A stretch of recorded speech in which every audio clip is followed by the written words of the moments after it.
1 करोड़ रुपए चाहता हूँ, अभी मेरे पास कुछ नहीं है और अचानक से 1 करोड़ आ गया, वही मिराकल है। क्या सच में मैनिफेस्टेशन से ज़िंदगी बदल सकती है? अब मैनिफेस्टेशन से ज़िंदगी क्या बदलेगी? दिन रात ज़िंदगी बदलती है। देखिए, एक कॉन्सेप्ट है जिसको बोलते हैं कॉन्शियस लिविंग का कॉन्सेप्ट। सोच समझ के ज़िंदगी जियो। मान लो आपने मुझे कुछ इरिटेट किया किसी चीज़ के कारण, अब मुझे क्या आपको गाली देनी चाहिए या नहीं? और अगर मैंने आपको गाली दी, क्या आपके लाइफ में ऐसा बुरा वक्त आया जहाँ पे आपको मैनिफेस्टेशन ने हेल्प की? जब भी मेरा बुरा वक्त आता है ना, तब मैं थोड़ा ज़रूर घबराऊंगा, लेकिन बाद में मैं सरेंडर कर देता हूँ भगवान पे और मैं अपनी पूरी मैनिफेस्टेशन की पावर को यूज़ करता हूँ। स्पिरिचुअलिटी इंसान को स्ट्रांग बनाने में मदद करती है। स्पिरिचुअलिटी है क्या? सर, स्पिरिचुअलिटी का मनी मेकिंग से कोई रिलेशन है? जितने भी बहुत बड़े बिजनेसमैन हैं, उनकी सबकी कहानी पढ़ लो आप। Hello everyone, this is Nikhil Maurya and welcome to the Nikhil Maurya show. हर बार की तरह इस बार भी मैंने आपके सामने एक काफ़ी स्पेशल और जानी मानी हस्ती लाई है जो कि इंडिया के one of the top coaching expert है।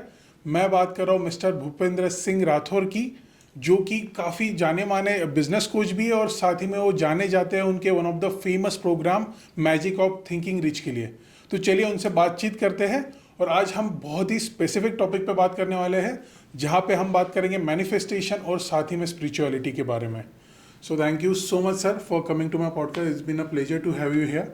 थैंक यू निखिल भाई, थैंक यू सो मच। और आपसे मिलके बड़ा अच्छा लग रहा है। Yes sir, yes sir. To have a great actually sir, it's dream come true कि आपसे मिल पाया मैं और बहुत सी हमने बातें भी की। सो आज भी अभी हम ये पॉडकास्ट में मेरे व्यूअर्स के लिए ऐसी कुछ बातें करने वाले हैं जो उनके लिए बेनिफिशियल हो। एब्सोल्युटली। सो सबसे पहले सर मैं बात करना चाहूँगा मैनिफेस्टेशन के बारे में। सो सर, मैनिफेस्टेशन का तो बहुत बड़ा ट्रेंड चल रहा है सोशल मीडिया पर जी। मैं आपसे सबसे सरल भाषा में जानना चाहूँगा मैनिफेस्टेशन होता क्या है? इट्स लाइक आज आप और मैं बैठे हैं और ये पॉडकास्ट कर रहे हैं ना, शायद ये आपके मन में एक थॉट आया होगा। हाँ, मैं भी चाहता था कि पॉडकास्ट करूं। अब आपने थॉट डाला, मैंने थॉट डाला और ये पॉडकास्ट मटेरियलाइज हो गया। यही मैनिफेस्टेशन है। लोगों को लगता है मैनिफेस्टेशन का मतलब कुछ ऐसी चीज़ होगी कि अरे मिराकल ही होगा, तो ये भी मिराकल है। जो आज से शायद 1 घंटे पहले आप और मैं शायद कभी एक दूसरे से कभी मिले नहीं, कभी जानते नहीं, और अचानक से हम जान भी रहे हैं और पॉडकास्ट भी कर रहे हैं जी। तो ये भी मिराकल है। मिराकल्स क्या होते हैं? लोग कहते हैं नहीं, मैं 1 करोड़ रुपए चाहता हूँ, अभी मेरे पास कुछ नहीं है और अचानक से 1 करोड़ आ गया, वही मिराकल है, वही मैनिफेस्टेशन है। जब वो होगा तो ही मैं उसको मैनिफेस्टेशन मानूंगा। नहीं, हर रोज़ हमारे साथ जो छोटे छोटे कई मिराकल्स हो रहे हैं। कई बार मैं दोस्त को याद करता हूँ, दोस्त का फ़ोन आ गया, ये भी एक मैनिफेस्टेशन है। कई बार मैं कहीं कुछ खाने की इच्छा कर रहा हूँ और अचानक से किसी के घर गया और उसने वही चीज़ ऑफर कर दी, खिला दी, वो भी एक मैनिफेस्टेशन है। कभी हम सोच रहे हैं कि यार काश हमारे साथ ऐसा कुछ हो कि जिसमें हमारे व्यूअर्स बढ़ जाएं और अचानक से हमने एक यूट्यूब वीडियो डाला और उसमें करोड़ों के व्यूज़ आ गए, ये भी एक मैनिफेस्टेशन है। तो मैनिफेस्टेशन हर वक्त हो रहा है, हर रोज़ हो रहा है, चाहे आप उसे कॉन्शियसली कर रहे हैं या अनकॉन्शियसली कर रहे हैं। ये एक लॉ है, नियम है, गुरुत्वाकर्षण का नियम है। आपने कुछ भी ऊपर फेंका, नीचे आके गिरेगा। चाहे आप खुद भी, चाहे अमीर आदमी ऊपर से कूदे या गरीब आदमी ऊपर से कूदे, वो धरती पे आके ही गिरता है। ऐसे ही हर रोज़ आपके साथ जो घट रहा है, वो सारी डेस्टिनी का निर्माण आप अपनी सोच से, अपने इमोशन से, अपने एक्शन से, अपने विचारों से, इमोशन से कर रहे हो हर वक्त। सो हर वक्त आप मैनिफेस्ट कर रहे हो। अब जब मैनिफेस्टेशन की पावर हर वक्त हमारे साथ काम कर रही है, तो हम लोग ये सिखाते हैं कि इसी पावर को थोड़ा सा और यूज़ करके कॉन्शियसली हम बहुत कुछ कर सकते हैं। भाई अनकॉन्शियसली बिना ये पावर यूज़ करे कई लोगों को करोड़ों मिल रहे हैं। तो सोच समझ के अगर ये पावर यूज़ करना सीख गए तो कितना ज़बरदस्त काम हो सकता है। जी। जैसे हर महिला रोज़ किचन में खाना बना रही है और बहुत अच्छा खाना बना रही है, कभी पुलाव बना रही है, कभी क्या बना रही है, लेकिन अगर वो संजीव कुमार या जो भी वर्ल्ड के टॉप शेफ्स हैं उनकी रेसिपी उनके पास आ जाए, तो शायद वो भी संजीव कुमार जितनी एक्सपर्ट जल्दी बन जाएगी। तो हम ये कहते हैं कि जब आप ऑलरेडी अपनी ज़िंदगी में बहुत कुछ आकर्षित कर रहे हो, तो इसी प्रोसेस को थोड़ा और स्ट्रीमलाइन कर लिया जाए, इसी पे थोड़ा और ध्यान दे दिया जाए, ताकि आप अपने जीवन में वो ही तरफ एनर्जी डाल सको जो आपको चाहिए। नहीं तो अनजाने में आप ऐसी जगहों पे एनर्जी डाल देते हो जो आपको नहीं चाहिए। और मैनिफेस्टेशन की साइंस ये नहीं समझती कि आपको क्या चाहिए और क्या नहीं चाहिए। वो एक ही चीज़ समझती है कि आप किधर ऊर्जा डाल रहे हो, अच्छे में या बुरे में। आपने किसी चीज़ की चिंता की तो आपने बुरी तरफ एनर्जी डाल दी। अब आपके साथ जिस चीज़ की चिंता कर रहे हो उसके घटने की संभावनाएं बहुत हो जाएंगी। तो हम कहते हैं कि जानबूझ के क्यों ना अपनी ऊर्जा वहाँ डाली जाए जहाँ आपके सपने हैं, जहाँ आपके रिजल्ट्स हैं। तो ये फिर मैनिफेस्ट हो सकता है। Okay, interesting sir. So sir, there are many coaches on Instagram जो कि मैनिफेस्टेशन की कोचिंग दे रहे हैं। सर, सही कोच कौन सा है? सबसे पहला सवाल मेरा ये है आपसे। दूसरा सबसे इम्पोर्टेंट सवाल है सर क्या सच में मैनिफेस्टेशन से ज़िंदगी बदल सकती है? How wonderful. सही कोच कौन सा है ये तो चुनाव है ना, आप कोचेस की फ्रीक्वेंसी से पता कर सकते हो कौन कितने समय से है, किसका कितना फॉलोवर है, किसकी कितनी ऑथेंटिसिटी है। कई बार लोग पढ़ते हैं और बात करना शुरू कर देते हैं कि भाई क्या करना है, मेरे पास सही खाली समय है तो हम जल्दी से कोचिंग करना शुरू कर देते हैं। हालांकि सबकी जर्नी वैसे ही शुरू होती है। जब हमने भी कोचिंग शुरू की तो हमारे पास भी कुछ नहीं था एंड हमने देखा कि ये कॉन्सेप्ट बड़ा अच्छा है और हमें पर्सनली छोटे छोटे मिरेकल्स होने लगे तो हमने इस पर बिलीव करना शुरू किया और इसके ऊपर बात करना शुरू किया। तो लोगों ने हमसे भी क्वेश्चन किया, यार आपके पास तो अच्छी गाड़ी नहीं है और आप हमें सिखा रहे हो कि कैसे करोड़ों रुपए आकर्षित करो। तो ये सवाल सबसे बेबुनियादी गलत सवाल है, क्योंकि आप किसी भी कोच को इस नज़र से देखोगे ना कि उसके पास गाड़ी अट्रैक्ट की या नहीं की उसने और हमें वो सिखा रहा है करोड़ों रुपए अट्रैक्ट करना, तो ये सवाल गलत सवाल हो जाता है। चेक करना है उसकी ऑथेंटिसिटी क्या है, चेक करना है कि वो सच में उस पर बिलीव कितना करता है, क्या सच में वो फॉलो कर रहा है, क्या सच में वो अपनी ज़िंदगी को उस तरह से जी रहा है। जैसे अगर आप मेरी पूरी ज़िंदगी देखोगे तो मेरे पास लॉजिक कुछ नहीं है, मैजिक ही मैजिक है। लोग कहते हैं सर आपकी कोई ना कोई अच्छी स्ट्रैटेजी होगी, मैं कहता हूँ कोई स्ट्रैटेजी नहीं। मैं तो जाता हूँ, मेरे दिमाग में कुछ आता है, मैं उसको उठाता हूँ, एग्जीक्यूट कर देता हूँ, कुछ तो हो जाता है, 4 में फेल होते हैं, 1 में पास हो जाते हैं। तो क्या मैं उस पर बिलीव कर रहा हूँ? यस। तो अच्छा coach, see his frequency, see his practices, वो क्या बात कर रहा है, वो कंसिस्टेंट है क्या उन बातों में। ऐसा तो नहीं है कि उसका पैसा आना बंद हो गया तो उसने इस चीज़ों पे बात करना बंद कर दिया। ऐसा तो नहीं है उस कोच की ज़िंदगी में कुछ लाइफ में कुछ प्रॉब्लम्स आई और उसने इस पर विश्वास करना बंद कर दिया। जी। तो ऑथेंटिसिटी देखिए और आपको समझ में आ जाएगा। अब मैनिफेस्टेशन से ज़िंदगी क्या बदलेगी? दिन रात ज़िंदगी बदलती है। देखिए एक कॉन्सेप्ट है जिसको बोलते हैं कॉन्शियस लिविंग का कॉन्सेप्ट, सोच समझ के ज़िंदगी दो। मान लो आपने मुझे कुछ इरिटेट किया किसी चीज़ के कारण, अब मुझे क्या आपको गाली देनी चाहिए या नहीं? और अगर मैंने आपको गाली दी तो उसका परिणाम क्या होने वाला है? आप वापस मुझे गाली दे सकते हो। आप हो सकता है ना सिर्फ गाली दो, आप पत्थर भी फेंक दो साथ में। हो सकता है आप ना सिर्फ गाली दो, आप 4 लोगों को लेके मुझे पिटवा भी दो, है ना। मैंने तो एक छोटा सा एक्शन डाला गाली देने का, जो कि शायद नहीं डालना था। अब कॉन्शियस लिविंग क्या कहता है, भाई उस आदमी ने तुम्हारा बुरा किया, तुमने गाली देके, तुम्हारे साथ ये भी हो सकता है, गाली भी आ सकती है वापस, तुम्हारे पास पत्थर भी आ सकता है, तुम्हारी पिटाई भी हो सकती है और तुम्हें जेल भी जाना पड़ सकता है, कहीं कुछ भी हो सकता है इनमें से चारों में से। हो सकता है कि तुम जिंदगी भर के लिए एक दुश्मन बना लो। तो कॉन्शियस लिविंग कहती है सोच समझ के प्यार से रिप्लाई कर दो। उसने गाली दी तो बोलो कोई बात नहीं सर, सॉरी, मुझसे गलती हो गई होगी और आपको नाराज़गी हुई, I am so sorry for that. इतना कह के तुमने 1000 चीज़ों से बच गए। और क्या पता ये करने से तुम जिंदगी भर के लिए एक दोस्त बना लो और वो दोस्त इतना पावरफुल बन जाएगी जो तुम्हें करोड़ों रुपए से मिलवा दे। तो मैनिफेस्टेशन से जिंदगी यही है। मैनिफेस्टेशन क्या है? ग्रैटिट्यूड करो। क्यों? क्योंकि ग्रैटिट्यूड आपकी फ्रीक्वेंसी को बढ़ाता है। और क्या है? दूसरों की मदद करो। दूसरों की मदद क्यों करनी है? ताकि दूसरों की जब हम मदद करते हैं तो ऑटोमेटिकली हमारी वाइब्रेशंस अच्छी होती हैं। और क्या करना है? आप गोल्स लिखो अपना, ताकि आपका फोकस कहाँ नहीं जाएगा, वहाँ नहीं जाएगा जहाँ नहीं जाना चाहिए। जैसे मेरे जब भी गोल होते थे तो मेरा फोकस सिर्फ गोल्स पे होता था, ना कि मेरा फोकस होता था कि अरे उस आदमी का ऐसे तैसे करते हैं, उसने मम्मी ने क्या कह दिया, चाचा ने क्या कह दिया, ताऊ ने क्या कह दिया। इन पे दिमाग ही नहीं जाना है। दिमाग किस पे जाएगा? मेरे गोल्स पे। तो जब फोकस गोल पे है, मैनिफेस्टेशन से विजुअलाइज मैं अच्छी चीज़ें कर रहा हूँ, मैं बोल अच्छी चीज़ें रहा हूँ, मैं सोच अच्छी चीज़ें रहा हूँ, मैं अफर्मेशन लिख रहा हूँ, मैं अफर्मेशन बोल रहा हूँ, मैं अपने हर चीज़ को मैं प्लान कर रहा हूँ, तो ऑटोमेटिकली मेरी एनर्जी उन चीज़ों में जा रही है जिन चीज़ों को मैं पाना चाहता हूँ। तो फिर वही चीज़ें बार बार मेरे को दिखेगी। इसका सिंपल सा देखिए, जिन चीज़ों पे इंसान फोकस करता है वो मैक्सिमाइज हो जाती है इस दुनिया में, वो मैग्नीफाई हो जाती है। आदमी ने फोकस किया पैसों पे, तो देखो हर आदमी जो बहुत ज़्यादा पैसों पे फोकस कर रहा है, पैसों पे फोकस करने का मतलब नहीं पैसा चाहिए पैसा चाहिए, वो वाला फोकस नहीं। जो सुबह उठता है, फाइनेंशियल रिपोर्ट पढ़ रहा है, शेयर मार्केट भी देख रहा है, इन्वेस्टमेंट स्ट्रैटेजीज भी देख रहा है, अपने बिजनेस में भी नेक्स्ट लेवल के कस्टमर कैसे लाएं उसके ऊपर दिमाग लगा रहा है, दिन भर जो पैसों की तरफ कॉन्शियस है, उसकी ज़िंदगी में पैसा आना ही है, नियम है ये। जो मिडिल क्लास आदमी कहता है मेरे पास तो पैसा आता ही नहीं है, मैं लकी नहीं हूँ। अरे तेरा फोकस देखना कितना है। तू चिंता में फोकस कर रहा है, आलस में फोकस कर रहा है, रील देखने में फोकस कर रहा है। तो जैसे ही तुम मैनिफेस्टेशन की कोई भी प्रैक्टिस करोगे तो तुम्हारी ज़िंदगी बाय डिफ़ॉल्ट इंप्रूव होनी ही होनी है, उसे कोई रोक नहीं सकता, क्योंकि मिरेकल्स होंगे फिर। जी, इंटरेस्टिंग। सो सर, आपका काफ़ी पॉपुलर प्रोग्राम है magic of thinking rich. Sir, ऐसी कोई आपके स्टूडेंट की आप हमें स्टोरी बता पाओगे जिसकी लाइफ 360 डिग्री चेंज हुई हो? कैसी वाली स्टोरी बताऊं? हेल्थ की बताऊं, पैसे की बताऊं? हाँ, मैनिफेस्टेशन को लेके मैं चाहूंगा sir, being you are a business coach and बहुत से लोग वेल्थ की सबसे पहले बात करते हैं, तो आप एक वेल्थ की बता दीजिए, आप एक हेल्थ की बता दीजिए। वेल्थ की तो मैं आपको 3-4 पहले बता देता हूँ। एक हमारे पास 62 ईयर की एज में एक मैम थी जिनके दोनों बच्चे ऑस्ट्रेलिया रहते थे। उनके हस्बैंड और वो यहाँ रहते थे। कोविड में उनके हस्बैंड की डेथ हो गई। अब वो अकेली यहाँ, उनको भी सुसाइडल थॉट्स आ रहे हैं।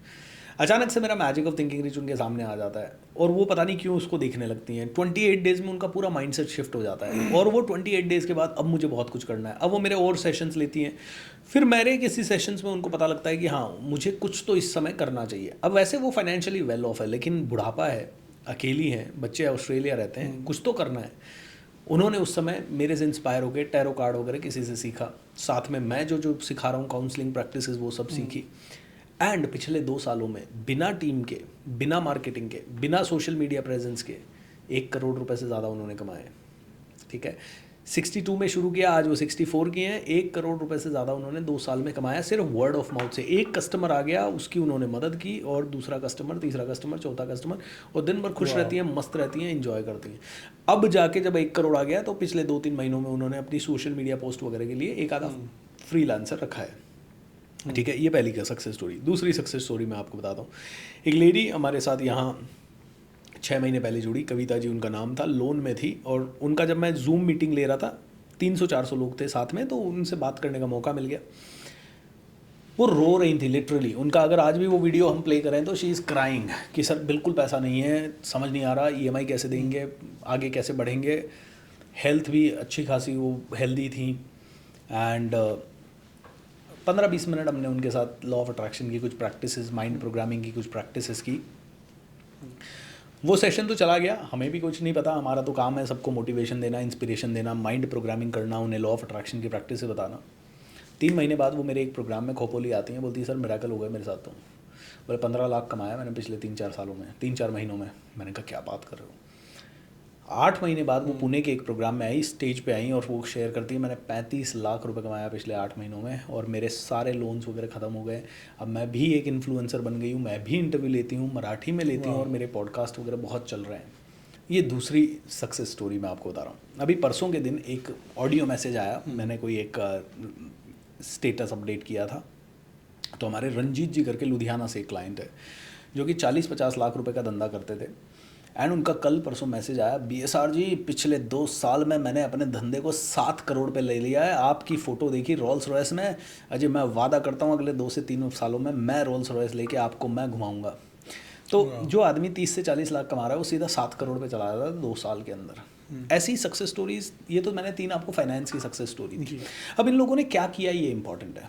पहली चीज़ संगत, मेरी संगत की, मेरे सारे फ्रेंड्स की संगत की आदत। जो हम कमांडो ट्रेनिंग वगैरह करवाते हैं, सुबह सुबह ही हम आपके पूरे रूटीन को सेट करवा देते हैं।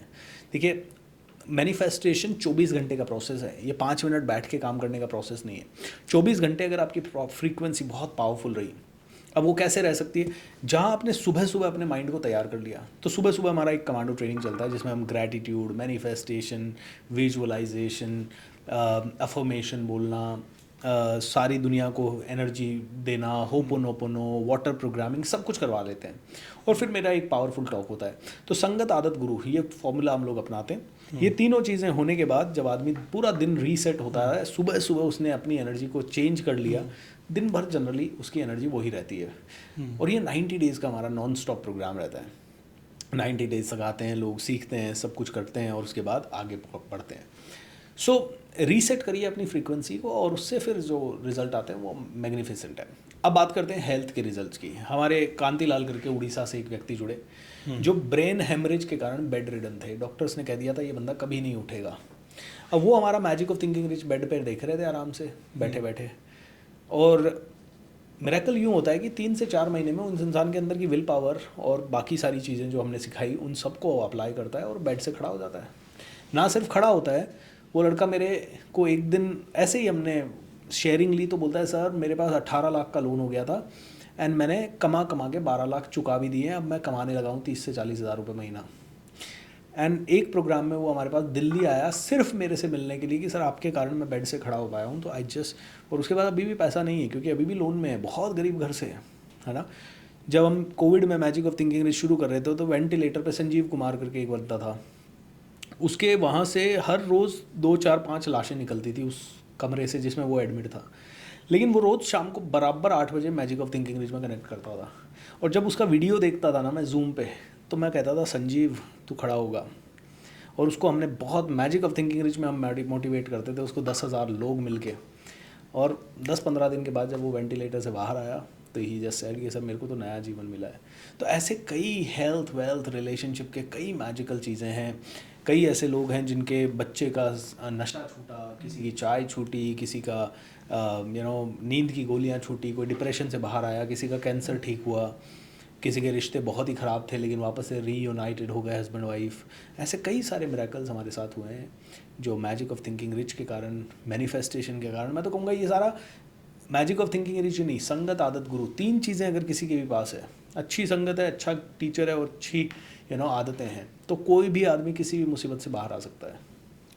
इंटरेस्टिंग। सर आपने अभी बहुत सी चीज़ें अपने प्रोग्राम के बारे में बताई जिसमें अलग अलग टेक्निक्स आप यूज़ करते हैं। सर ऐसी कोई टेक्निक आप लोगों को बताना चाहोगे मैनिफेस्टेशन या फिर लॉ ऑफ अट्रैक्शन की जो उनके डेली लाइफ में यूज़ कर सकते हैं? हज़ारों टेक्निक है लेकिन मेरी सबसे फेवरेट टेक्निक है लाइफ डिज़ाइन एक्सरसाइज। मैं कहता हूँ दिन भर जब आप किसी चीज़ को मैनिफेस्ट करने की कोशिश करते हो, लिखते हो, बोलते हो, तो कई बार बोलने के 5 मिनट बाद ही आपका कॉन्शियस माइंड कहता है लेकिन होगा कैसे। अब मैंने बोल दिया मेरे को 1000 करोड़ रुपए चाहिए, मेरे पास 1000 करोड़ रुपए आ रहे हैं, ये अफर्मेशन मैंने बोल दिया, लेकिन जैसे कॉन्शियस माइंड कहेगा आएगा कैसे तेरे पास ये 1000 करोड़ भाई, तू कर क्या रहा है ऐसा, तेरे पास कोई प्लान है क्या। तो हमारा सबसे बड़ा काम है कि कॉन्शियस माइंड हमारा कभी बोले ही ना कि क्या आएगा और क्या नहीं आएगा। तो कैसे होगा, कॉन्शियस तो जाग रहा है दिन भर, तो रात को सोते समय अभिमन्यु ने चक्रव्यूह कब तोड़ना सीखा, माँ के गर्भ में। तो इसका मतलब है जब बच्चा सो रहा है तब भी बच्चा अगर सीख सकता है, इसीलिए गर्भ संस्कार की ट्रेनिंग्स हैं। तो ऐसे ही जब आप और मैं रात को सो रहे हैं तब हमारे साथ क्या हो रहा है, हमारा कॉन्शियस माइंड पूरा सोया हुआ है, लेकिन सबकॉन्शियस को पूरी बॉडी को कंट्रोल करना है, तो सबकॉन्शियस पूरा एक्टिव है।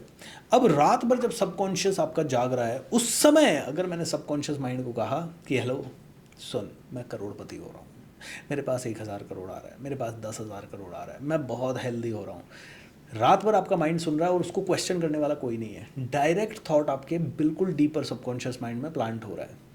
तो हम कहते हैं कि लाइफ डिज़ाइन एक्सरसाइज में क्या होता है, आप ऐसे थॉट्स विचार बनाओ, उनको अपने शब्दों में रिकॉर्ड करो, और रिकॉर्ड करने के बाद जब आप सोने लग जाओ या सो जाओ उसके जस्ट 1 मिनट पहले उसको प्ले कर दो आपके गूगल में या जिसमें भी वीडियो ऑडियो जैसे भी आपको प्ले करना है, प्ले करके रात भर आराम से सो जाओ।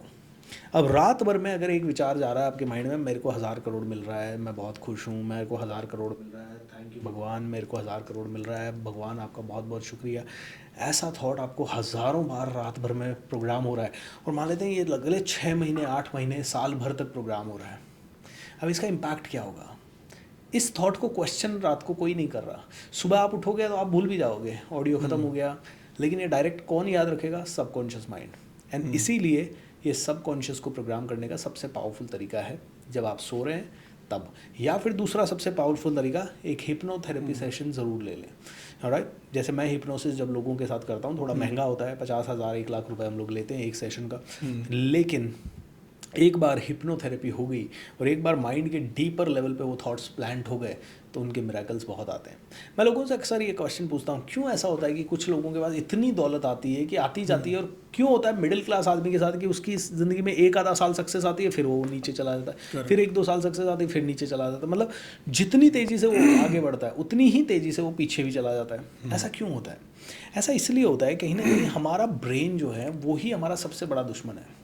जब तक आदमी 10 साल का, 5 साल का, 15 साल का होता है तब तक उसके ब्रेन में हज़ारों बार ये चैलेंज आ चुका है, अरे यार पैसा तो बहुत मुश्किल से आता है, पैसा तो आ ही नहीं सकता, पैसा लाने के लिए तो बहुत पापड़ बेलने पड़ते हैं, हमारे माता पिता ने बहुत स्ट्रगल किया है। तो जब ये थॉट्स किसी भी आदमी के माइंड में प्लांट हो चुके होते हैं 7-8 साल की उम्र तक, तो बहुत मुश्किल हो जाता है उसके लिए उससे नेक्स्ट लेवल पे जा पाना। तो इसीलिए mind programming is a must, और उसके लिए hypnotherapy, NLP based programming sessions a must. Interesting. So sir thank you so much, ये टेक्निक ज़रूर मैं भी यूज़ करूँगा, Yes. And definitely I will think about hypnotherapy और NLP जो भी प्रोग्राम्स हैं। बिल्कुल सर अभी मैं पूछना चाहूँगा सर आपके लाइफ के बारे में। आपने लोगों की तो स्टोरी बता दी जी। बट मैं जानना चाहूँगा क्या आपके लाइफ में ऐसा बुरा वक्त आया जहाँ पे आपको मैनिफेस्टेशन ने हेल्प की और वो आपने कैसे किया? मैं तो एक कहूँगा मेरे पे तो भगवान की विशेष कृपा है, पता नहीं कैसे। मैं हमेशा भगवान को धन्यवाद देता हूँ। मेरे पास कोई प्लान नहीं होता, कोई मेरे पास कुछ नहीं होता, मैं तो बस नींद से उठता हूँ, कुछ थॉट आता है, मैं उसके कुछ कर देता हूँ और कुछ ना कुछ हो जाता है। मेरी लाइफ में बहुत बुरे समय आए जब सबसे पहला जब हम जॉब छोड़ रहे थे, तब पहला तो ये था कि जॉब छोड़ते ही कहाँ से काम मिलेगा, कहाँ से हम सर्वाइव करेंगे, महीने का 25,000 तो चाहिए था। और उसी समय मेरी एक फ्रेंड का फ़ोन आता है और वो कहती है कि भूपेंद्र, हमारे कॉलेज में ना तू ऑर्गेनाइजेशनल बिहेवियर का सब्जेक्ट पढ़ा देगा। मैंने कहा मैंने तो कभी नहीं पढ़ाया वो सब्जेक्ट। जी, अब MBA एमबीए को पढ़ाया जाता है, मैं खुद yes. एमबीए नहीं हूँ, ठीक है। मैं तो मतलब ग्रेजुएशन करके और थोड़े कंप्यूटर कोर्स करके आ गए थे। तो उसने कहा कि एमबीए, मैंने अपना प्रोफाइल भेजा, उधर से कॉल आ गया कि आप पढ़ा दो जी एमबीए। मैंने कहा कितने दिन आना पड़ेगा? बोले महीने के 8-10 दिन आना पड़ेगा। मैं कहा एक दिन का कितना मिलेगा? बोले 1 घंटे का आपको 1500 रुपये मिलेगा। मैंने कहा घंटे की बात हो रही है?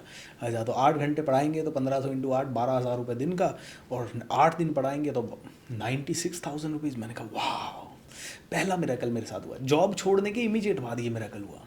कैन यू इमेजिन कि मेरी जॉब में मेरे को 30,000 मिल रहा था, मेरे को पता भी नहीं था ट्रेनर बनते ही मुझे क्या मिलेगा, और मुझे वापस से भगवान ने एक 8 दिन महीने का काम करके 96,000 रुपीज़ महीने का इंतज़ाम करवा दिया।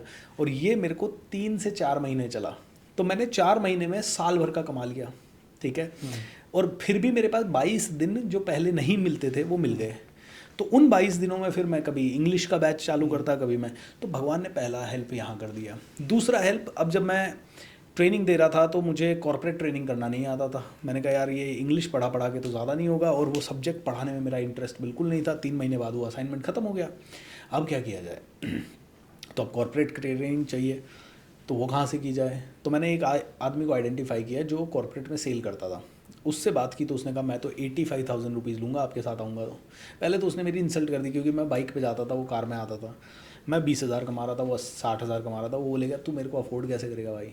मैंने कहा वो मेरा काम है ना, तू आ जाना, साथ में मिल के करेंगे कुछ। उसको शायद अपनी जॉब से कुछ परेशानी होगी। उसने कहा मैं तो, उसकी सैलरी वहाँ 65,000 थी, उसने मेरे को कहा 85,000। देखिए मैं जब कुछ भी नहीं था तब मेरे पास एक बंदा काम करने के लिए आता है मुझ पे भरोसा करके, जिसको 85,000 सैलरी का मेरे पे भरोसा है। भगवान ने किसी इंसान को मेरे पे भरोसा करने की ताकत दी। ये मेरा एक दूसरा मिरेकल हुआ। 1 साल हुआ, इस लड़के ने मेरे को ब्लैकमेल किया कि भैया देख तेरी कंपनी को मैंने बढ़ाया तो मेरे को परसेंटेज दे। हालांकि ये बंदा थोड़ा अनएथिकल था, तो मेरे को पार्टनरशिप तो देनी नहीं थी कंपनी में। जो इसने मांगी थी वो तो बड़ी ज़्यादा थी। मैंने कहा नहीं यार, मेरे को 1 महीने का टाइम दे। इसने टाइम दिया, तब तक मुझे एक और बंदा मिल जाता है जो इससे 10 गुना ज़्यादा इंटेलिजेंट था, जिसने 2 लाख रुपए सैलरी तो मांगी, लेकिन वो इससे ज़्यादा ग्रोथ मेरे को दिलवा पाया। उसने मुझे आइडिया दिया कि 3,000 छोड़ो, 3 लाख का बेचना सीखो। मैंने 3 लाख का बेचना सीखा। तो मेरे पास कोई सेल्स ट्रेनर नहीं था, लेकिन मुझे सेल्समैन ऐसे मिल गए जिन्होंने मुझे सेल्स ट्रेनिंग कर दी मेरी अपने आप। ये मिरेकल थे। फिर ये सब लोग मेरे को, अच्छी हमने टीम बनाई, तो टीम बनाने के लिए पैसा चाहिए, तो एक इन्वेस्टर आ गया मेरे पास। 1 करोड़ रुपए इन्वेस्टर ने डाले।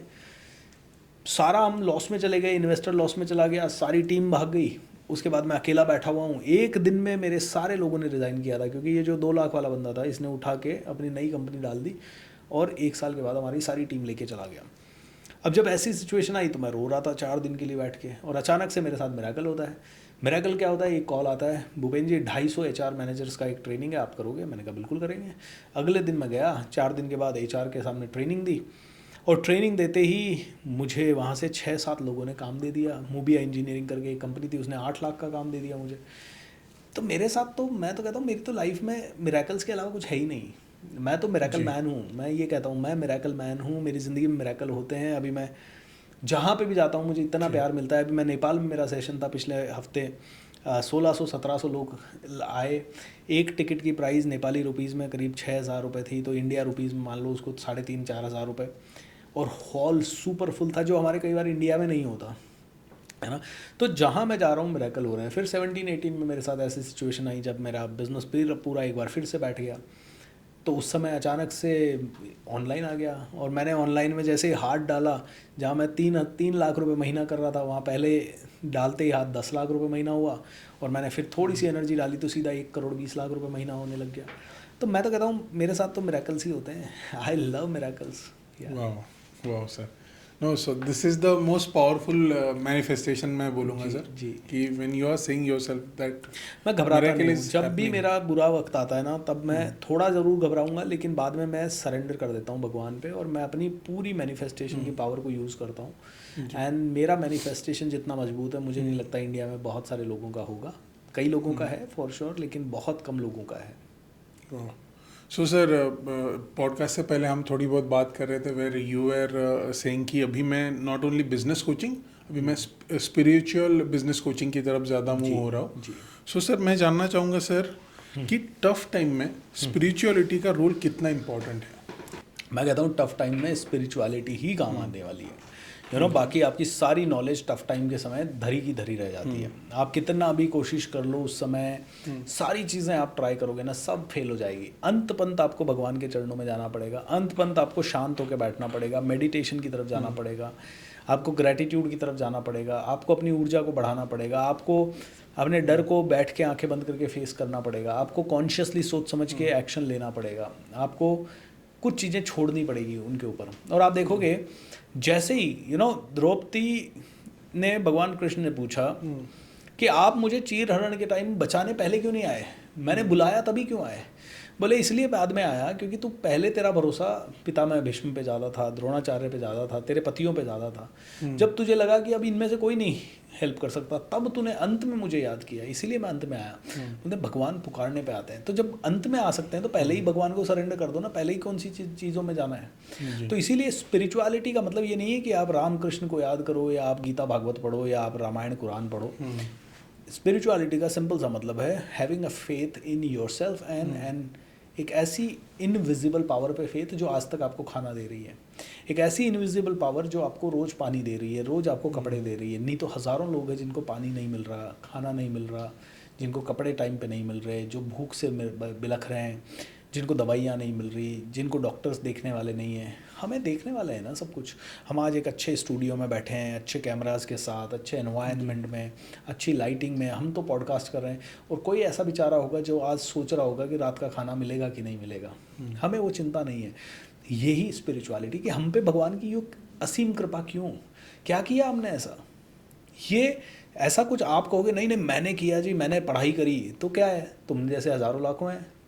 तुम्हारे पे ये विशेष कृपा क्यों? क्योंकि तुम इस समय बैठ के ज्ञान दे रहे हो, और तुम्हारे ज्ञान को लोग सुन भी रहे हैं, हज़ारों लोग, और उसका पैसा भी तुम्हें दे रहे हैं। तुम्हारे पे ये विशेष कृपा क्यों भाई? तुम हो कौन? तो कहीं ना कहीं कोई ना कोई शक्ति है जो मुझे ये विशेष कृपा दे रही है, कोई ना कोई शक्ति है। उस शक्ति की तरफ समर्पण, उस शक्ति की तरफ समर्पण, और जो यहाँ दे रही है वो आगे भी देगी। मैं आपको एक किस्सा सुनाता हूँ। मैं अभी 6 दिन पहले दुबई गया, एंड मेरा कोई प्लान नहीं था इस बार दुबई जाने का। न मैं जानता था किसी को, न मेरे को किसी से मिलने की इच्छा नहीं थी।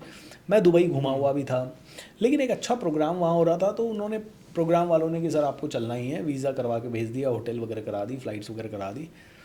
लेकिन मैं अंत समय तक सोच रहा हूँ मेरे को नहीं जाना यार, मैं क्यों जा रहा हूँ यार, मेरे को पता है वो कल्चरल प्रोग्राम टाइप का है, वहाँ मेरा क्या रोल है, मेरी कौन सी वहाँ 1 घंटे की स्पीच होने वाली है, और सारे 2000-3000 लोग मुझे सुनने वाले हैं। होगी तो भी वहाँ पे 1 आधा मिनट स्पीच होती है ऐसे प्रोग्राम्स में। मन बिल्कुल नहीं था। क्यों? क्योंकि मैं बहुत ट्रैवल कर रहा था। फिर जब मैं फ़्लाइट में बैठने की सोच ही ली मैंने कि यार चलते हैं, ठीक है, बुला रहे हैं, 10 बार बुला रहे हैं, तो मैंने भगवान हनुमान जी को मैं बहुत फॉलो करता हूँ, तो मैंने जैसे हनुमान जी को याद किया और मैंने कहा हनुमान जी अब आप देखना क्या होने वाला है, मैं जा रहा हूँ। एंड जैसे मैं दुबई उतरा उसके बाद तो मेरा 4 दिन ऐसे पैक हुए, एक एक आदमी से मीटिंग, और इस तरह की मीटिंग और इस तरह की हॉस्पिटैलिटी। हमें घुमाने के लिए रोल्स रॉयस कार भेज रहे हैं, एक हमारे बिजनेसमैन फ्रेंड, बुर्ज खलीफा में ऑफिस में मीटिंग्स हो रही हैं, मेरे को बिज़नेस क्लास की सीट मिल रही है एयरक्राफ्ट के अंदर। मैं वहाँ जा रहा हूँ तो बड़े बड़े मिनिस्टर्स से मेरा मुलाकात हो रही है जिनसे इंडिया में नहीं होती। मिनिस्टर खुद आगे बढ़ के मेरे को कार्ड अपना दे के, फ़ोन नंबर दे के मुझसे बातचीत कर रहा है। एंड वहाँ पे काफ़ी ऐसे अपॉर्चुनिटी, एक व्यक्ति है वहाँ का, वो कहता है आपका गोल्डन वीज़ा लगवाता हूँ जी, उसके लिए सारी फॉर्मेलिटीज़ करवाता हूँ। मैंने कहा मेरे को गोल्डन वीज़ा मैंने नहीं मांगा कभी, तू क्यों करवा रहा है? बोले करवा देते हैं सर, कोशिश करते हैं, कहाँ दिक्कत है। तो मतलब ऐसे ऐसे रास्ते खुले। और यहाँ तक कि कल मेरे पास एक कॉल आया, बोले कि दुबई में सर 11 अप्रैल को एक और प्रोग्राम है 500-600 बिजनेसमैन का, आप अगर अवेलेबल हैं तो आगे बात करें। मैंने कहा बिल्कुल अवेलेबल है जी। मतलब ग्लोबल रीच से ग्लोबल क्या आ रहा है, तो इसी को मैं कहता हूँ स्पिरिचुअलिटी। जब मैंने सरेंडर कर दिया हनुमान जी के ऊपर, मेरे साथ मिरेकल हो गए। अब कई लोग कहेंगे आप हनुमान जी को नहीं भी याद करते तो भी शायद ये हो जाते जी, क्या पता। लेकिन क्यों हो जाते, मेरे साथ क्यों होते? बस मैं उस शक्ति को जो मेरे साथ कर रहा है, दूसरों के साथ क्यों नहीं हो रहे उतना, मेरे साथ ही क्यों हो रहे हैं। तो वो जो शक्ति है जो मेरे साथ काम कर रही है दिन रात, उसको सैल्यूट है, उसको रिकग्नाइज तो करें हम। वही स्पिरिचुअलिटी है, वो शक्ति आप में भी है। हो सकता है ये पॉडकास्ट आपके चैनल पे हो रहा है और ये किसी की जान बचा दे, हो सकता है ये पॉडकास्ट किसी के पैसे बढ़ा दे, और हो सकता है ये पॉडकास्ट इतना वायरल हो जाए कि आपके इस पॉडकास्ट से मोदी जी भी इंस्पायर हो जाएं और मुझे बुला लें और मुझे नेशनल लेवल पे अपने साथ एसोसिएट कर लें। मतलब मैं तो मिरेकल्स में जीता हूँ जी, तो मैं तो कहता हूँ हर चीज़ पॉसिबल है। Sir it was a very nice answer, even I am impressed कि ऐसा मेरे साथ भी मिरेकल हो जी। सर, जब आपने कहा हनुमान जी का नाम लिया सर, और मैंने आपके बहुत से पॉडकास्ट देखे, अभी रिसेंट में मैंने एक रील देख रहा था, उसमें भी आपने हनुमान चालीसा के बारे में बात की जी। तो सर सच में आपको लगता है कि हनुमान चालीसा का डेली लाइफ और माइंडसेट पर इफेक्ट होता है? मेरे को लगता है या नहीं लगता, ये सवाल ही नहीं होना चाहिए, सबको लगता है क्योंकि जो मंत्र इतना पावरफुल हो, जिसको लाखों करोड़ों लोगों ने हर रोज़ चैंट किया है और पिछले हज़ारों सालों से चैंट किया है। मतलब मान लेते हैं रामायण 5000 साल पहले घटी, तो 5000 साल से, या जब से तुलसीदास जी ने हनुमान चालीसा की रचना की होगी 1600 में, सन 1600 में, तब से कितनी ही बार लोगों ने हनुमान जी को याद किया और हनुमान जी की स्तुति गाई है। कितनी बार ये हनुमान चालीसा रिसाइट हुआ है, कितने ही चैनल पे, कितने ही उस पे, अगर आप ऑनलाइन एक एक हनुमान चालीसा का व्यू देखोगे तो 50 million, 1000 million, 100 million, 200 million, 300 million पे व्यूज़ हैं। तो और लाखों लोग इसे रिसाइट कर रहे हैं, तो ये तो मंत्र सिद्ध है मंत्र जी। कहते हैं शब्द मंत्र बन जाते हैं। किसी शब्द को इतनी बार बोला जाए कि उसका इम्पैक्ट होना ही होना है। तो आप देखो, जितना भी आदमी हनुमान चालीसा करता है, क्यों करता है? उसको पता है हनुमान चालीसा करूँगा मेरे संकट कटेंगे। तो जब लाखों करोड़ों लोगों का ये विश्वास है और इतने सालों से है, मतलब अब इसको समझाने की ज़रूरत नहीं है। ये उतना ही फैक्ट है जितना फैक्ट है कि ये मेरी माँ है, ये मेरे पिता है। अब हमें उसमें क्वेश्चन नहीं आएगा डबल। तो हनुमान चालीसा आ गया मतलब तुम्हारे संकट कटने ही कटने हैं। हनुमान चालीसा आ गया मतलब तुम्हारी ज़िंदगी बदलनी ही बदलनी है। सुंदरकांड, हनुमान चालीसा, हनुमान अष्टक, और for that matter Ganesh ji आ गए तो भी बदलनी है, क्योंकि वो भी अनकंडीशनल है। बट आज भी सबसे ज़्यादा रिसाइट किया जाने वाला, चाहे कितने भी भगवान हो, उनमें हनुमान चालीसा सबसे ज़्यादा रिसाइट किया जाता है। एंड दैट इज़ वाई ये तो इतना अमृत मंत्र है कि इसे तो आपको चैंट किए बिना दिन निकलना ही नहीं चाहिए आपका। दैट इज़ व्हाट आई से। मीनिंग पता हो नहीं पता हो कोई फ़र्क नहीं पड़ता, ठीक है। एक छोटा बच्चा जब पैदा होता है उसको पता नहीं पानी क्या होता है, वो तो बस पानी बोल देता है। उसको नहीं पता इसको पानी क्यों बोल रहे हैं, उसको नहीं कुछ भी पता कि ये H2 है, ये वो है, ये खाना क्या होता है। बस वो तो दूसरों को बोलता सुनता है, वो उसको लगता है ये इसको पानी बोलते होंगे, भाई इसको खाना ही बोलते होंगे, ऐसे ही उसकी लैंग्वेज हो जाती। ऐसे ही मैं तो कहता हूँ आपको मंत्र पता हो न पता हो, मैं कहूँगा मेरे को भी सारी 40 चौपाइयों का मंत्र पता नहीं है, लेकिन मुझे इतना पता है कि जब से मैंने ये करना शुरू किया है, मिरेकल्स होते हैं, हर लेवल पे होते हैं। हनुमान चालीसा डेली एक बार रीड करनी चाहिए या फिर सुननी तभी चाहिए? बिल्कुल है ना, बिल्कुल। एंड ना सिर्फ हनुमान चालीसा आप करें, कोशिश की सुंदरकांड भी करें, आप संकट मोचक हनुमान अष्टक भी करें, बजरंग बाण भी करें, जितने भी कर सकते हो। अगर आप डेली कर सकते हो तो क्यों नहीं करना चाहिए। देखिए मैं आपको एक बहुत इंपॉर्टेंट बात कहूँगा यहाँ पे, और ये सब लोग सुन लीजिए। एक मुस्लिम भाई है, दिन में 5 बार नमाज करता है, क्या वो अपने मुल्ला मौलवी अपने माता पिता से कहता है डेली करनी है? एक हिंदू का बच्चा ना ज़्यादा ही इंटेलिजेंट हो गया है और वो कहता है साला कि मैं हनुमान चालीसा रोज़ करूं क्या? अबे करना है, दिन में 5 बार करना है, तेरे को झक मार के करना है। और नहीं करवा रहे तो तुम माता पिता, तुम अपने बच्चे को तुम चाहे कितना भी पढ़ा दो लिखा दो, उसे जड़ों से जोड़ के रखना पड़ेगा तुम्हें। इसलिए नहीं कि किसी तरह की कोई कट्टरता है, अपने ईष्ट को, अपने भगवान को, अपने कल्चर को पकड़ के रखने में अगर तुम्हें शर्म आ रही है तो डूब के मरना चाहिए तुम्हें, ठीक है। इसीलिए अपने ईष्ट को, अपने कल्चर को, अपने धर्म को पकड़ के रखो। और धर्म हिंदू मुस्लिम सिख ईसाई नहीं है। इसलिए नहीं करना है कि मैं हनुमान चालीसा कर रहा हूँ तो मैं हिंदू हो गया, नहीं, तुम हिंदू नहीं होगे, लेकिन तुम्हारी ऊर्जा प्योर होगी, तुम्हें प्योर वो एनर्जी की ज़रूरत है, तुम ज़्यादा इंसान बनोगे, तुम्हारे अंदर से नकारात्मक चीज़ें हटेगी, तुम्हारी गंदगी हटेगी मन की, तुम सफाई की तरफ जाओगे। जो कि आज गंदगी की तरफ भटक रहे हो ना, पैसा कमाना है, ये पैसा कमाना है, पैसा क्या कमा लोगे तुम? तुम्हारा मन ही बस में नहीं है, तुम अपने घर वालों से लड़ रहे हो, तुम्हारे तलाक हो रहे हैं, तुम्हारे झगड़े हो रहे हैं, तुम अपने भाई बहनों के दुश्मन बन रहे हो।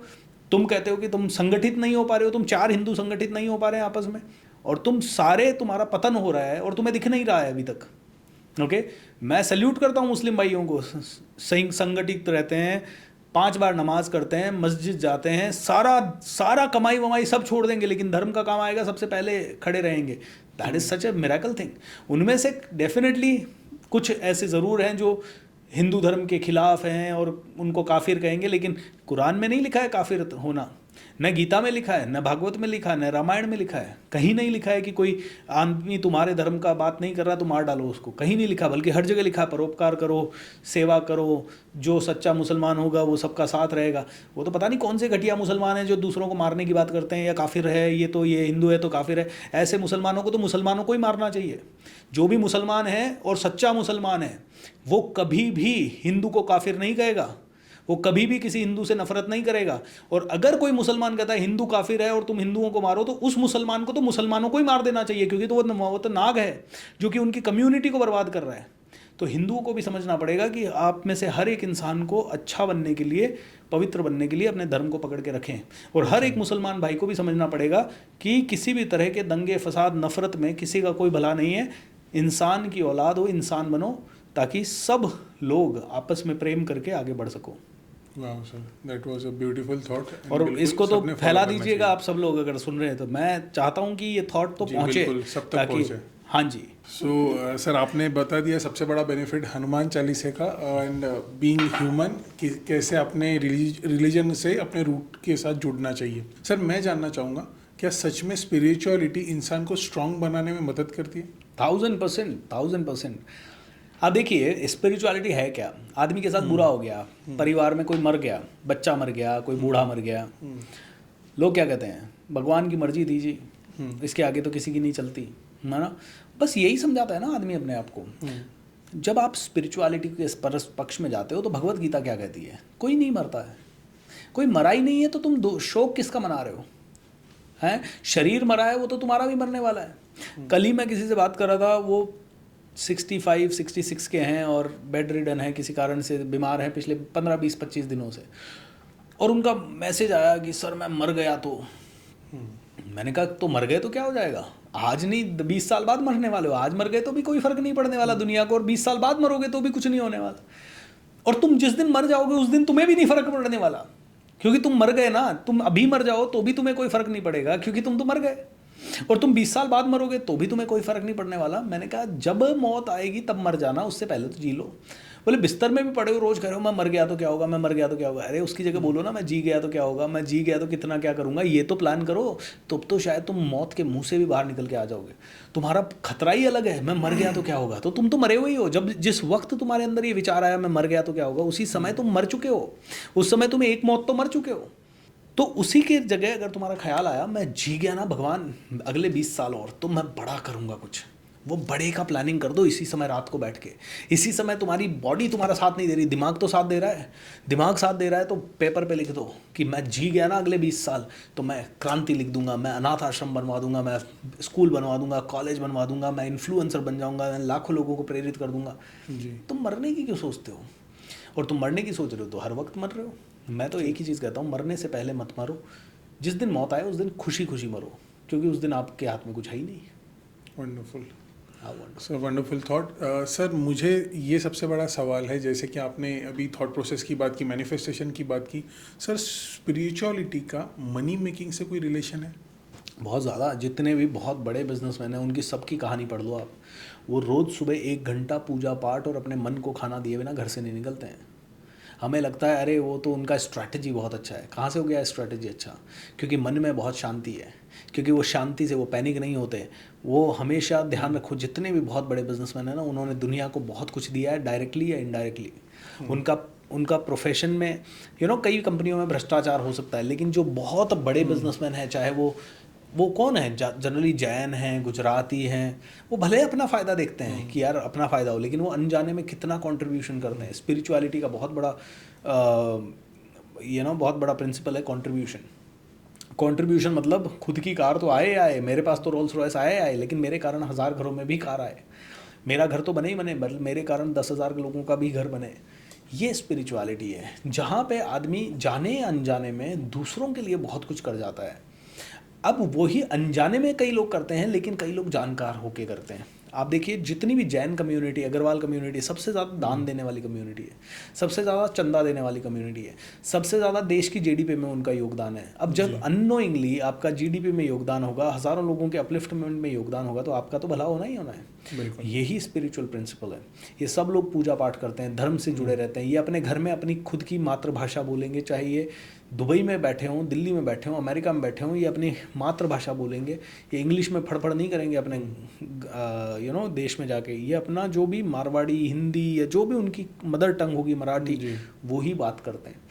ये बहुत डीपली कनेक्टेड होते हैं एक दूसरे से। इनका सबसे बड़ा प्रिंसिपल होता है कंट्रीब्यूट कंट्रीब्यूट कंट्रीब्यूट, दे दो, हमारी टीम के लिए काम करो। तो जब इस तरह का होता है, और ये हमेशा अपने तरफ से बेस्ट क्वालिटी की तरफ भी जाते हैं। ये सभी स्पिरिचुअल प्रिंसिपल्स हैं। ये सभी के अंदर ईगो नहीं होता है। ये ईगो लेके बिजनेस नहीं करते। ये भले कितने भी 10,000 करोड़ के भी क्यों ना हो जाए, ये ऐसे रहेंगे जैसे हम्बल हैं, सिंपल हैं, या आपको वैल्यू ज़्यादा देंगे। तो ये इनके प्रिंसिपल्स हैं। तो जितने भी अच्छे बिजनेसमैन हैं वो सारे स्पिरिचुअल हैं। इसीलिए मेरा कॉन्सेप्ट ये स्पिरिचुअल बिजनेस कोचिंग। मुझे अब किसी की बैलेंस शीट नहीं देखनी। तुम्हारी बैलेंस शीट तुम किसी सीए को दिखाओ, किसी बहुत बड़े बिजनेस कोच को दिखाओ। मैं तुम्हारा ब्रेन शिफ्ट करके तुम्हें जिस लेवल पे पहुंचा सकता हूं, मैं तुम्हें स्पिरिचुअल प्रैक्टिसेस दे के, ऐसे 100 से ज़्यादा स्पिरिचुअल प्रैक्टिसेस हैं जो बेसिक स्पिरिचुअल प्रैक्टिस अगर एक बिजनेसमैन ने कर ली, उसका बिजनेस 1000% बढ़ेगा ही बढ़ेगा। मैं आपकी बिजनेस बैलेंस शीट देख के आपका बिजनेस शायद फिर नहीं बढ़ा पाऊंगा, लेकिन जब मैं आपके ब्रेन को बदल दूंगा ना, तो क्योंकि आप अपने बिजनेस के सेंटर हो, आपका बिजनेस और सब कुछ बदलेगा ही बदलेगा। That's what it is. वाह, इंटरेस्टिंग सर। आपको लगता है स्पिरिचुअलिटी इंसान को अबेंडेंस माइंडसेट भी दे सकती है? 100%। स्पिरिचुअल आदमी को डर ही नहीं लगता। कुछ खो गया तो वो डरता नहीं है, क्योंकि उसको पता है मैंने कुछ लाया ही नहीं था साथ में। तो इसीलिए उसको लगता है कि जो मिला है वही प्रसाद है, जो मिला है वही बढ़िया है, जितना मिल गया उतना और अच्छा है। तो वो कभी दुखी नहीं होता अगर कुछ चला जाता है तो। वो बल्कि अपने टीम से किसी को निकालेगा तो पहले ही उसको 2 महीने की, 1 महीने की सैलरी दे के निकालेगा। वो पहले ही सबसे प्रेम भरा व्यवहार रखेगा। कोई उससे चला भी जाएगा तब भी वो उससे नफरत नहीं करेगा। कोई दूसरा आदमी उसके बिजनेस से निकल के जाके दूसरा बिजनेस बनाएगा तो वो पहले से ही जानता है कि यार ज़िंदगी भर आदमी वहीं बैठा रहने के लिए थोड़ी आया है, वो तो परोपकार करके नेक्स्ट लेवल पे जाने के लिए आया है।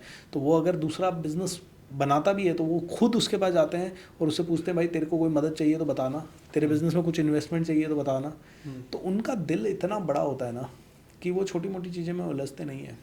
Sir I want to ask you, क्या रिच और पीसफुल दोनों एक साथ रहना पॉसिबल है? 100% रिच एंड पीसफुल। रिच ही पीसफुल रहता है, ठीक है। गरीब तो हमेशा स्ट्रेस में रहता है बेचारा। तो जो रिच है वही पीसफुल होता है। अब कुछ कुछ लोगों के लिए रिचनेस की डेफिनेशन अलग है। कोई आदमी बहुत सात्विक संत हो जाता है और फिर पीसफुल रहता है। और आप देखो उस संत को पूरी दुनिया पैर पड़ रही है, तो जब जिस संत के पैर बिलियनर्स पड़ रहे हैं तो वो तो रिच ही है ना। वो बिलियनर को बोलेगा भैया 10 करोड़ इधर लगा तो लगा देगा वो बिलियनर। तो रिच की डेफिनेशन अलग अलग हो सकती है कि कोई पैसों में रिच होता है, कोई ज्ञान से रिच होता है, कोई भक्ति से रिच होता है, कोई धर्म से रिच होता है, कोई हेल्थ से, स्वास्थ्य से रिच होता है। तो जब आदमी रिच होता है तो ही पीसफुल होता है। तो ग्रोथ इक्वल्स टू हैप्पीनेस, मैं तो यही कहता हूँ। एक साधारण आदमी के लिए हैप्पी रहना मुश्किल है। हम कहते हैं happiness is a presence of mind. Present moment में कोई नहीं रह पाता, बहुत मुश्किल है। अल्टीमेटली ग्रोथ चाहिए। मैं चाहे स्पिरिचुअल भी हो जाऊं, अगर मुझे रोज़ लगता रहा कि मेरे अंदर प्योरिटी आती जा रही है, सात्विकता आती जा रही है, तो मैं हमेशा प्रसन्न रहूँगा। तो growth equals to happiness. So growth जिसकी है वो रिच ही है। So coming back to the last question of this podcast sir, sir मैं जानना चाहूँगा, अगर कोई person if he is seeing this podcast, या फिर जिसको उसके लाइफ में स्पिरिचुअलिटी या फिर मैनिफेस्टेशन लाना है and he never tried it, तो उनके लिए आप क्या सजेशन या फिर टिप्स देना चाहोगे? गुरु बना लो, टीचर के पास चले जाओ, सीखना शुरू कर दो। अकेले ऐसे हवा में तीर मत चलाओ। देखो मैं हमेशा ये कहता हूँ कि अगर कोई काम 10 साल में कर सकते हो तो 10 साल में करो, और अगर वही काम कोई इंसान 1 साल में कर रहा है तो फिर 1 साल में कैसे हो सकता है उसको सीखो। दुनिया 10 साल में कर रही है, दुनिया 10 साल बाद या एक पीढ़ी के बाद 1 करोड़ रुपया साल का कमा रही है। तुम भी एक पीढ़ी क्यों लेना चाहते हो? आज हज़ारों ऐसे लोग हैं ना जो तुम्हें सिखा सकते हैं मेंटली, स्पिरिचुअली, हीलिंग वाइज कैसे तुम्हारे ट्रॉमाज सेट किए जाएँ, चेंज किए जाएँ, माइंड को प्रोग्राम किया जाए। बस वो जल्दी जल्दी सीखो। आपका ब्रेन सबसे ज़्यादा बड़ा इन्वेस्टमेंट है, और ये सारे इन्वेस्टमेंट से ज़्यादा रिटर्न आपको दे सकता है। तो मैं कहता हूँ सीख लो। बाकी तो प्रैक्टिसेस तो बहुत सारी हैं। शुरुआत जो पहली प्रैक्टिस तुम्हें समझ में आ जाए, जहाँ से भी अफर्मेशन समझ में आता है तो वहाँ से करो अफर्मेशन।